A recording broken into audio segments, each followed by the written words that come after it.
Sarah and Emma sat on their bedroom floor, surrounded by their mother's old photo albums. The 7-year-old twins had been doing this every night since the funeral 3 weeks ago. Their father, David, watched from the doorway with heavy eyes as his daughters traced their fingers over pictures of happier times. "Daddy, why did Mommy have to go to heaven so fast?" Sarah asked, her voice barely above a whisper. Emma nodded, clutching her favorite stuffed rabbit that still smelled faintly of their mother's perfume. David's throat tightened. He had been dreading this conversation, hoping the girls would accept the simple explanation he had given them before. "Sometimes people get very sick, sweetheart." The doctors tried their best to help Mommy get better, but the twins weren't satisfied with this answer anymore. They had heard whispered conversations between relatives at the funeral. Words like sudden and unexpected and so young floated through their young minds like puzzle pieces that didn't fit together. Emma stood up and walked to her father, placing her small hand on his arm. "But Mommy wasn't sick before. She was laughing with us in the morning, remember? She made us pancakes shaped like hearts." David's memory flashed back to that terrible day. Lisa had indeed been laughing at breakfast, helping the girls get ready for school, kissing them goodbye at the bus stop. Everything had seemed perfectly normal until the phone call came at his office at 2:30 in the afternoon. "Daddy, you look sad again," Sarah observed, joining her sister. "We don't want you to be sad. We just want to understand." The family dog, Max, a golden retriever who had been unusually quiet since Lisa's death, padded into the room and sat between the girls. He had been Lisa's constant companion during her daily walks, and David noticed how the dog seemed to sense the family's grief. "I miss Mommy too, girls, more than words can say." David knelt down to their level, pulling both twins into his arms. "But right now I need you to trust me that Mommy loved you both so very much. That's the most important thing to remember." As they hugged, Max let out a low whine and moved closer to the family. The dog had been acting strangely since Lisa's death, often sitting by the window as if waiting for her return, or bringing David items from around the house that belonged to Lisa. That night, after tucking the girls into bed, David found himself alone in the living room with Max.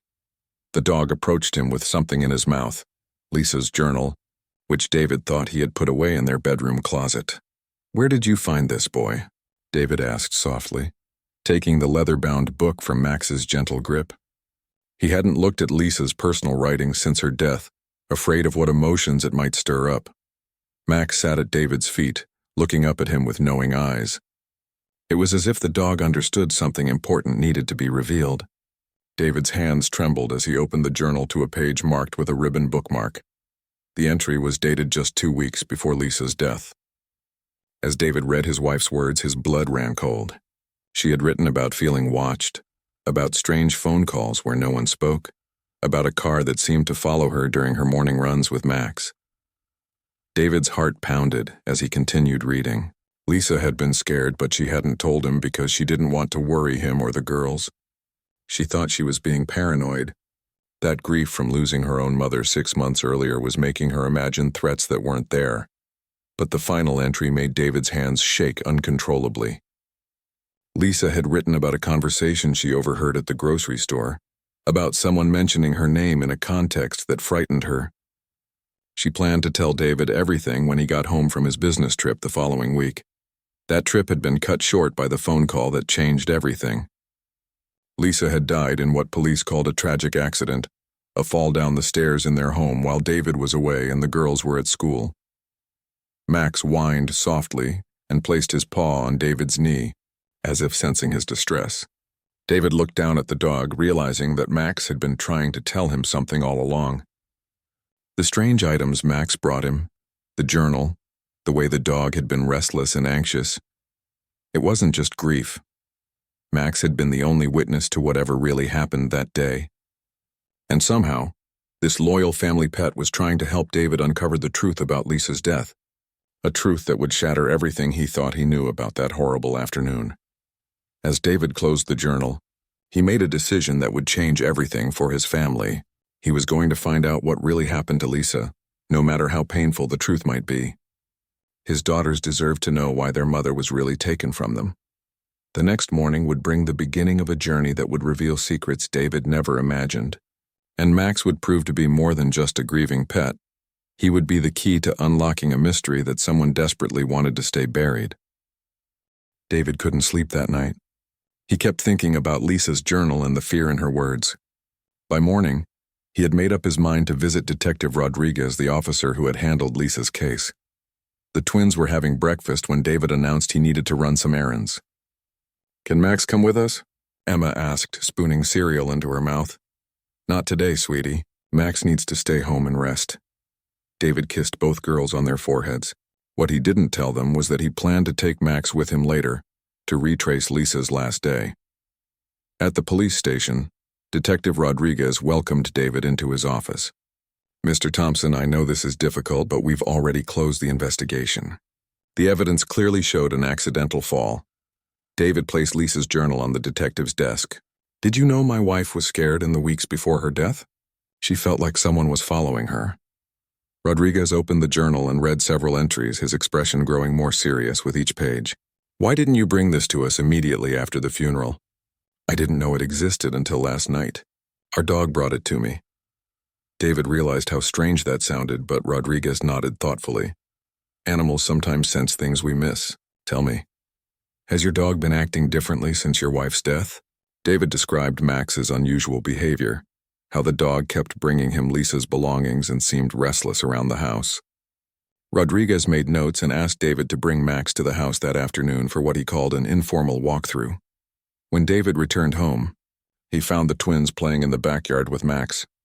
The dog was more animated than David had seen him in weeks, running and playing fetch as if he knew something important was about to happen. "Daddy, Max has been acting funny," Sarah said, throwing a tennis ball across the yard. "He keeps going to the basement door and whining." "Yeah, and he won't go upstairs anymore," Emma added. "Yesterday he started barking when I tried to take him to Mommy's room." David felt a chill run down his spine.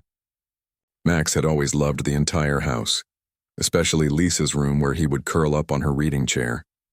This change in behavior was significant. That afternoon, Detective Rodriguez arrived with another officer. David had arranged for the twins to spend the day with their grandmother, not wanting them present during whatever they might discover. "Let's start where your wife fell," Rodriguez suggested. They stood at the top of the staircase, Max beside them. The dog immediately became agitated, whining and backing away from the stairs. "He's never acted like this before," David said. "Max used to run up and down these stairs dozens of times a day." Rodriguez knelt down and examined the floor more carefully than he had during the initial investigation. "Mr. Thompson, when we first processed this scene, we focused on the fall itself. But your wife's journal changes things. Now I'm looking for signs of a struggle." Max suddenly bolted toward the basement, scratching at the door and barking urgently. The officers exchanged glances. "Has he been doing this since your wife's death?" Rodriguez asked. "The girls mentioned it, but I thought he was just confused and looking for Lisa." David opened the basement door, and Max immediately ran down the stairs. In the basement, Max went directly to a corner behind the water heater and began digging at a loose floorboard. His behavior was so intense and purposeful that all three men knew they had found something significant. Rodriguez carefully lifted the floorboard with tools from his kit. Underneath, wrapped in a plastic bag, was Lisa's cell phone, a phone that was supposed to have been destroyed in the fall according to the original report. "This changes everything," Rodriguez said grimly. "If her phone survived and ended up hidden down here, someone put it there deliberately." David's legs felt weak as the reality hit him. Someone had been in his house after Lisa died. Someone had hidden evidence. This wasn't an accident. Someone had hurt his wife and tried to cover it up. The phone's screen was cracked but functional. Rodriguez powered it on, and immediately they could see dozens of missed calls and text messages from an unknown number. The messages were threatening, demanding that Lisa meet someone or face consequences. Max sat beside the hole in the floor, looking up at the men with what David could only describe as satisfaction. The dog had known all along that something was wrong, and he had spent weeks trying to show them where to look. "Who is this number registered to?" David asked, his voice shaking with a mixture of grief and anger. Rodriguez was already making calls to trace the number. While they waited, he photographed everything and called for additional evidence technicians to process the basement. "Mr. Thompson, I need to ask you some difficult questions. Did your wife have any enemies? Anyone who might have wanted to hurt her?" An ex-boyfriend, a coworker, someone from her past? David racked his brain, but Lisa had been beloved by everyone who knew her. She worked part-time at the local library, volunteered at the twins' school, and spent most of her free time with family. The idea that someone wanted to harm her seemed impossible. Max suddenly ran to another corner of the basement and began pawing at a cardboard box. Inside, they found more evidence that someone had been watching Lisa. Photographs of her daily routine, notes about her schedule, and a detailed plan of their house layout. Whoever did this had been planning this for weeks, maybe months, Rodriguez said. This wasn't a random crime. Someone specifically targeted your wife. As the evidence team processed the basement, David sat on the stairs trying to process what they had discovered. Max came and sat beside him, placing his head on David's lap as if offering comfort. "Good boy, Max." "Good boy," David whispered, stroking the dog's fur. "You knew, didn't you? You were trying to tell us all along. The hardest part would be explaining this to Sarah and Emma. Their mother hadn't died in an accident. She had been murdered by someone who had stalked and terrified her in her final weeks. But at least now they would have answers, and hopefully justice." The phone number led to a breakthrough that shocked everyone involved in the investigation. It belonged to Marcus Webb, a man who had worked briefly at the library with Lisa 6 months before her death. David had never heard Lisa mention him. Detective Rodriguez called David the next morning with updates. "We've been investigating Marcus Webb all night. He has a history of stalking women, and we found evidence at his apartment that connects him directly to your wife's death." David felt his knees buckle as he absorbed this information. The twins were at school, and Max sat faithfully beside David's chair, sensing his distress. "There's more," Rodriguez continued. "Webb kept detailed records of Lisa's routine. He became obsessed with her after she rejected his romantic advances at the library. When she reported his inappropriate behavior and he was fired, he blamed her for ruining his life." The detective explained that Webb had been arrested that morning at his apartment. Inside, they found Lisa's jewelry, photos of the family, and a detailed journal describing his plans to make her pay for rejecting him. David hung up the phone and looked down at Max. "She tried to tell me she was scared, boy. Why didn't I listen better?" Max whined softly and brought David his slippers, something Lisa used to do every morning. It was as if the dog understood that David needed comfort and was trying to provide it the way Lisa would have. When the twins came home from school that afternoon, David knew he couldn't delay the conversation any longer. They deserved to know the truth about their mother's death, even if it was painful. He sat them down in the living room with Max between them. "Girls, I need to tell you something important about Mommy. Remember how you asked why she went to heaven so suddenly?" Sarah and Emma looked at him with wide, serious eyes. They had been asking fewer questions lately, but David could see the confusion and sadness still weighing on them. "The police found out that Mommy didn't fall down the stairs by accident. Someone hurt her because he was angry and confused." David chose his words carefully, not wanting to frighten them but needing them to understand. "You mean someone was mean to Mommy?" Emma asked, her voice small. "Yes, sweetheart. A man who worked at the library with Mommy became very angry when she told him to leave her alone. He did something very bad because he couldn't control his anger." Sarah moved closer to David. "Is the mean man going to hurt us too?" "No, baby. The police caught him and he can never hurt anyone in our family again." Max helped the police find important things that proved what really happened. Both girls turned to look at Max, who seemed to understand he was being discussed. The dog moved between the twins, allowing them to pet him while David continued. "Max loved Mommy very much, just like we did. When she died, Max knew something wasn't right. He spent weeks trying to show us clues that would help us find the truth." Emma buried her face in Max's fur. "Max is a hero dog." "Yes, he is. Max knew that Mommy would want us to find out what really happened so the bad man couldn't hurt other families." David explained that there would be a trial, and that the man who hurt their mother would go to prison for a very long time. The twins asked many questions, some of which David could answer and others that were too complex for their young minds. "Did Mommy know she was in danger?" Sarah asked. "Mommy was scared sometimes in the last few weeks, but she tried to hide it because she didn't want us to worry. She wrote about her feelings in a special book, and that's how we found out what really happened." That evening, as David tucked the girls into bed, Emma asked, "Daddy, can Max sleep in our room tonight?" "I think he misses Mommy too," David agreed, and Max curled up on the rug between their beds. For the first time since Lisa's death, The dog seemed peaceful and relaxed. Over the next few weeks, more details emerged about Marcus Webb's obsession with Lisa. He had followed her to the twins' school, to the grocery store, and on her morning walks with Max. The dog had actually chased Webb away from their property twice, which explained why Lisa felt safer when Max was with her. The trial preparations revealed that Webb had planned the murder for weeks. He knew David's business trip schedule and the twins' school hours. He had broken into the house while Lisa was out, waiting for her return. When Lisa came home that day, she found Webb in her living room. According to evidence and Webb's eventual confession, she tried to call for help, but he grabbed her phone. During the struggle, Lisa fell down the stairs, but she didn't die immediately. Webb panicked and tried to make it look like an accident, hiding Lisa's phone and any evidence of his presence. He didn't know that Max had been watching from the kitchen, too frightened to intervene but smart enough to remember everything. The revelation that Max had witnessed his beloved Lisa's final moments was heartbreaking, but it also explained the dog's behavior. Max had been trying to communicate what he had seen, leading the family to the evidence that would bring justice for Lisa. Detective Rodriguez visited the family to update them on the case. Max's behavior was crucial to solving this case, he told the twins. Without his persistence, we might never have found the truth. Sarah hugged Max tightly. Thank you for helping find the truth about Mommy. Max, you're the best dog in the whole world.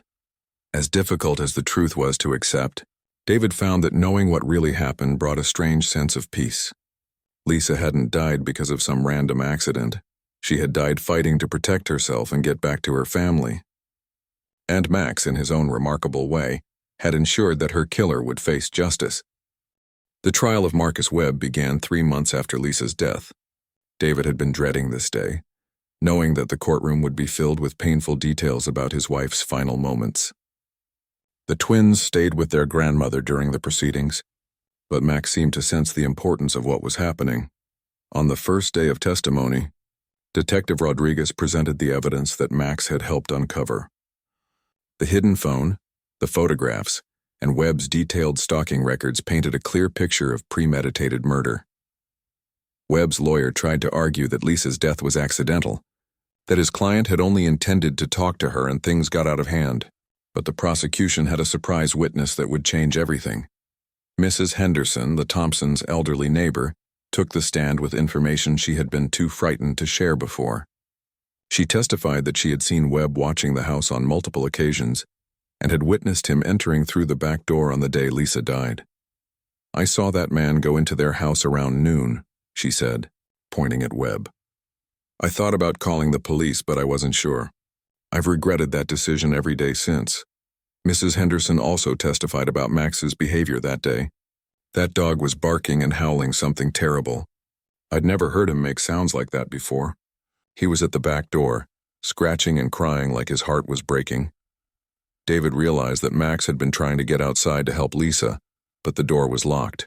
The dog had been forced to watch helplessly as the woman he loved was murdered. The most shocking testimony came from Webb himself. Against his lawyer's advice, he took the stand and confessed to planning Lisa's murder. His obsession had grown so strong that he believed if he couldn't have her, no one could.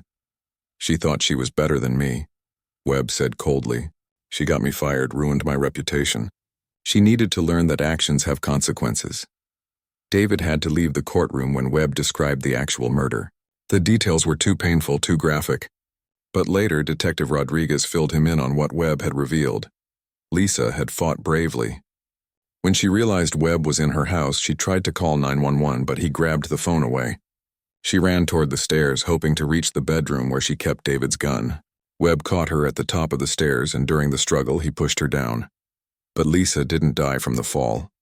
Webb admitted that she was still alive when he reached the bottom of the stairs. She was badly injured but conscious, begging him to let her get help so she could see her daughters again. Instead, Webb made the coldest decision imaginable. He left Lisa there to die slowly while he searched the house for evidence of his presence. He found her phone and hid it in the basement, then waited to make sure she was dead before leaving through the back door. The courtroom fell silent as Webb described hearing Max's anguished cries from the kitchen. That stupid dog wouldn't stop howling, he said. I almost killed it too, but I was afraid the noise would attract attention. When David heard about this testimony later, he hugged Max tightly. The dog had not only witnessed Lisa's murder but had also been in danger himself.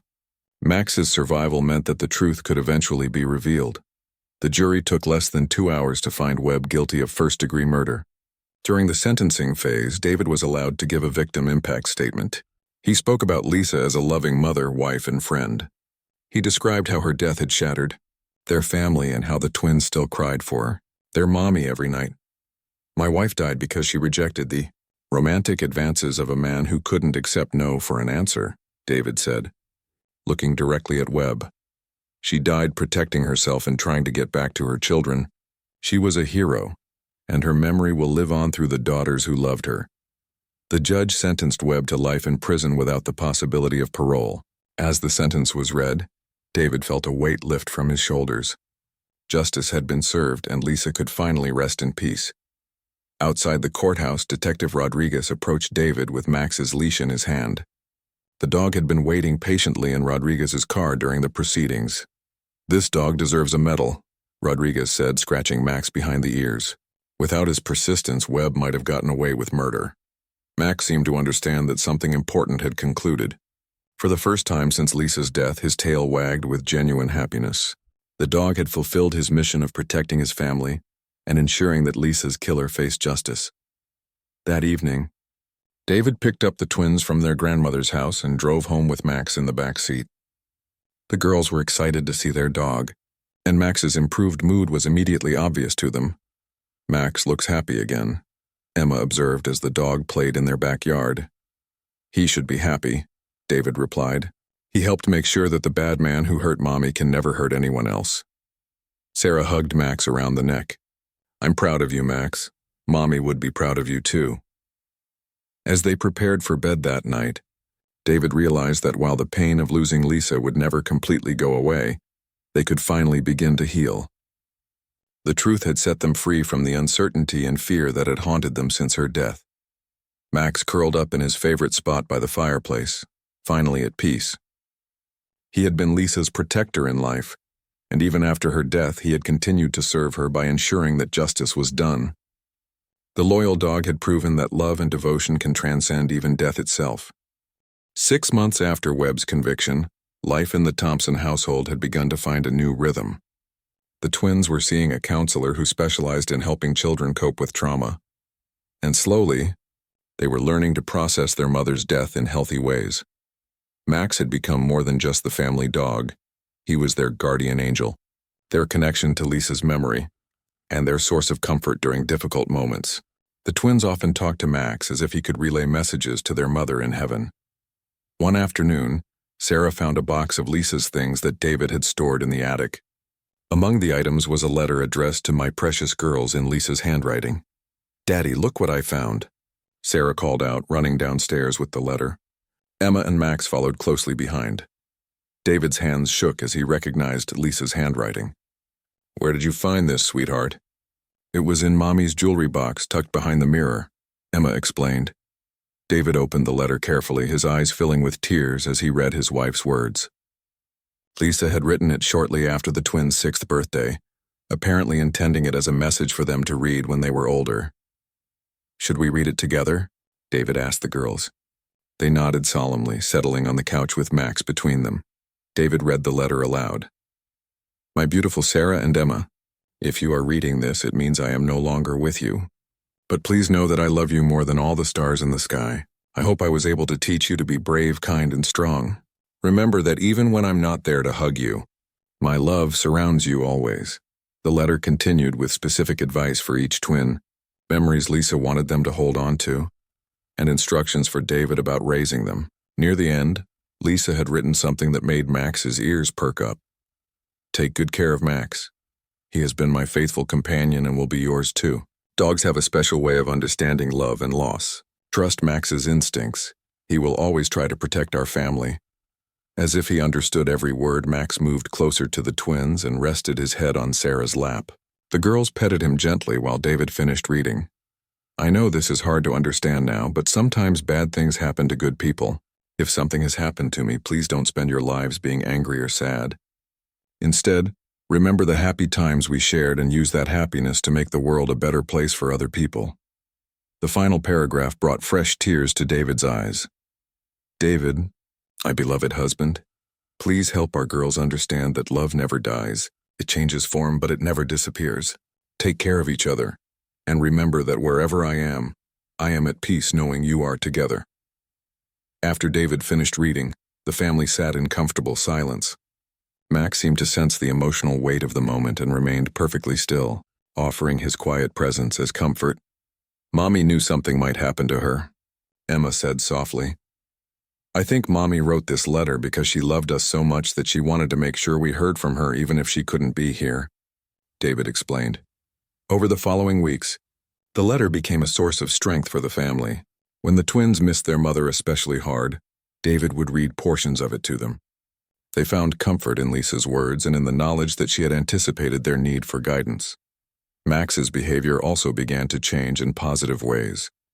He started bringing the twins their school bags in the morning, something Lisa used to do.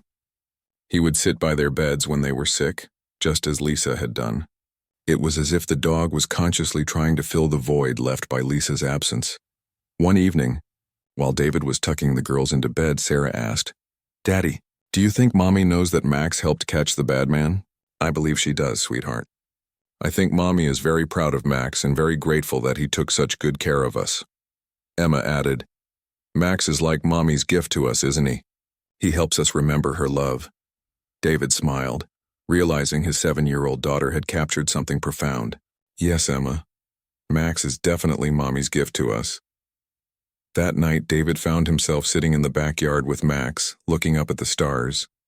For the first time since Lisa's death, he felt genuine gratitude alongside his grief. You did good, boy, he whispered to Max. Lisa would be so proud of how you protected us and helped us find the truth. Thank you for being our guardian angel. Max pressed against David's leg, offering the same loyal companionship he had given Lisa during her final, frightening weeks. The dog's presence was a tangible reminder that love persists even in the face of tragedy. Detective Rodriguez visited the family one more time to deliver news that brought final closure to their ordeal. Webb had been attacked by other inmates who had learned about his crime. He was in critical condition and might not survive. I thought you should know, Rodriguez said. Whether he lives or dies, he'll never be free again. Your wife can rest in peace. David felt no satisfaction in Webb's suffering, but he was relieved to know that the man who had terrorized and killed Lisa would never have the opportunity to hurt another family.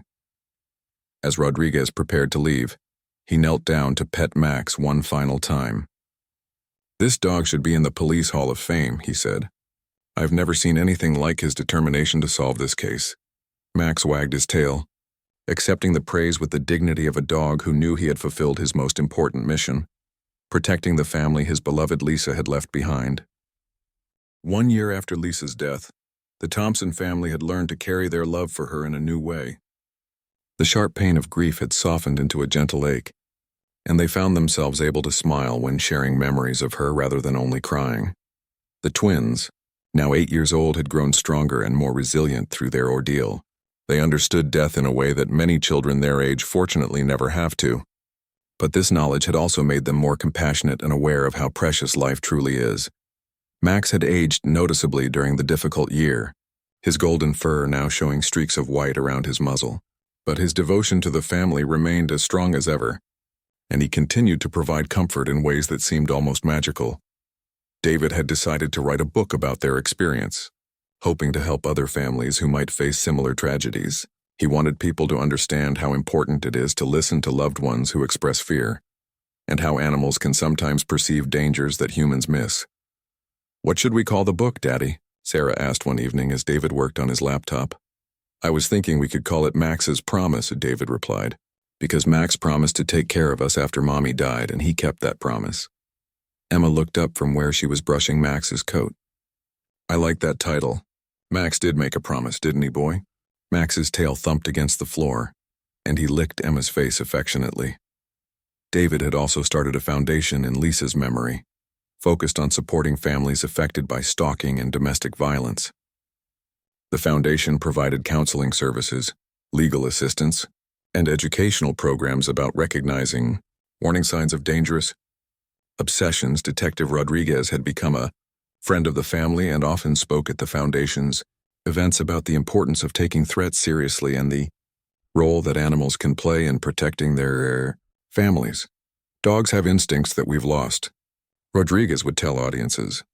They can sense danger, detect lies, and feel emotions in ways that sometimes surpass human abilities.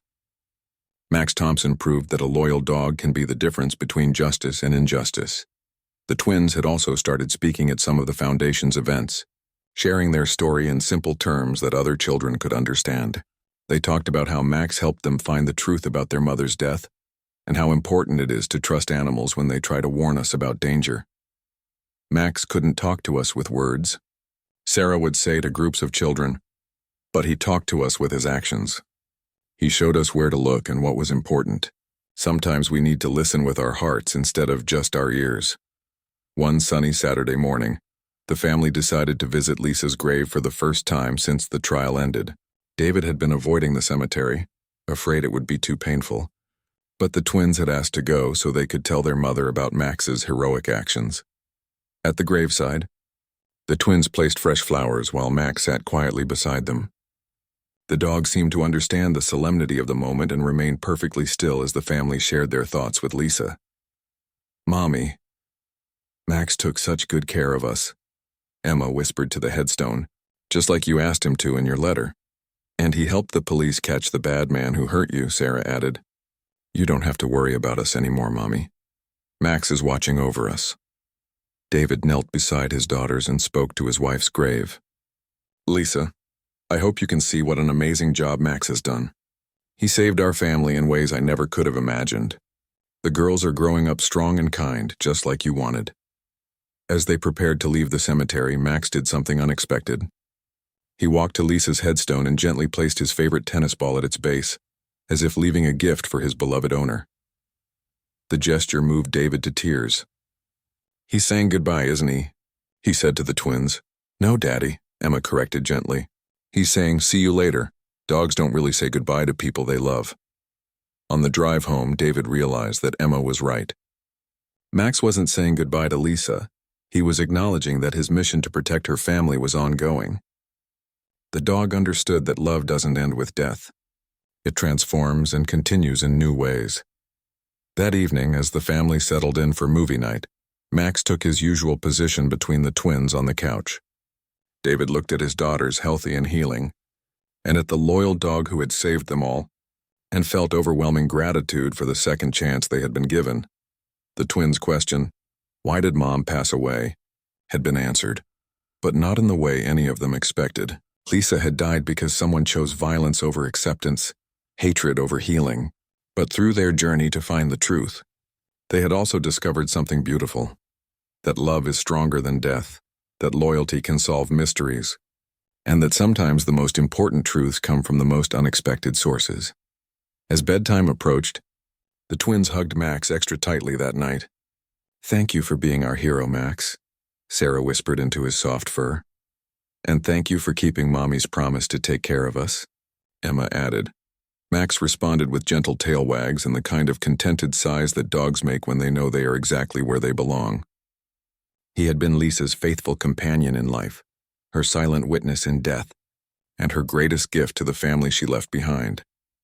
David tucked his daughters into bed, knowing that tomorrow would bring new challenges, but confident that they would face them together. The shocking truth about Lisa's death had been painful to discover, but it had also freed them from uncertainty and brought justice to a woman who had died protecting the family she loved more than life itself. Later that night, David found Max sitting by the window looking out at the stars. The dog's vigil reminded David of something Lisa used to say, that love creates an invisible thread connecting hearts across any distance, even the distance between earth and heaven. "She's proud of you." "Boy," David said softly, joining Max at the window. "We all are." Max pressed against David's leg one more time, and in that simple gesture, David felt Lisa's love surrounding them all. The twins had learned why their mother passed away, and more importantly, they had learned that her love would never pass away. It would live on in their hearts, in their memories, and in the loyal golden retriever, who had proven that heroes come in many forms, sometimes with 4 legs, a wagging tail and an unbreakable promise to protect the ones they love. The truth had set them free, and Max had shown them that even in the darkest times, faithful love can light the way home.